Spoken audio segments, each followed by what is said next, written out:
Asha, you want to start? I think the debt ceiling news is something which is not going to have an impact on the market per se, because markets knew that, look, this would sail through. So from really in market standpoint, I don't think this is going to be a trigger, because markets were, in my book, markets for the week gone by, they were in a range. Yes, we may talk about that, okay, we snapped a two-week losing streak, but in terms of the collateral damage, there was no nervousness both in Indian markets and global markets because of the impending debt ceiling.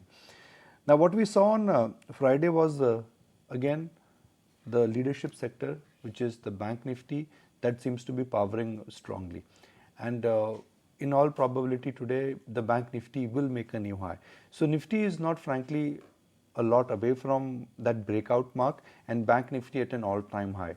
So this week you actually would work with the following assumption, that the leadership sector is back, which is the banking sector, and Nifty has a strong possibility of breaking out of that resistance mark. If that breakout happens on the Nifty in the near term, then everybody will soon start talking about a new all-time high, a possibility which we have been flagging off.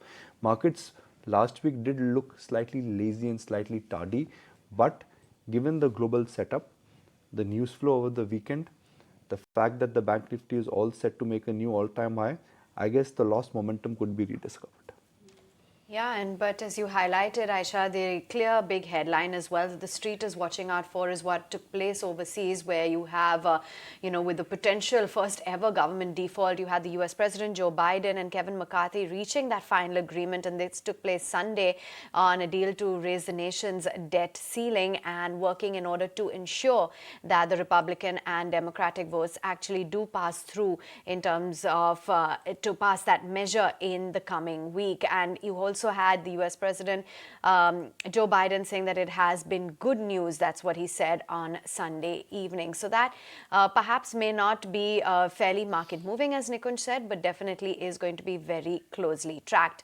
Just a quick check-in as to how the global markets performed. You did have the US markets that did manage to notch up the fifth straight week of gains. You had a rally playing out on the Dow Jones, S&P 500, as well as the Nasdaq, and looks like, barring Hong Kong, the rest of the Asian markets seem to be following suit.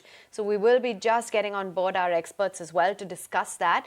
But the debt deal optimism is certainly a talking point, as the Congress is going to be voting on that deal on Wednesday.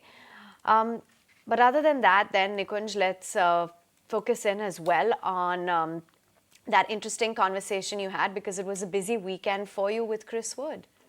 Oh yeah, I mean, Chris Wood is like this old India bull. For the years I've interacted with him, he's always been a big fan of what the India appeal has been and what the India story has been. Guess what? He is in Mumbai, and he was at our studio yesterday.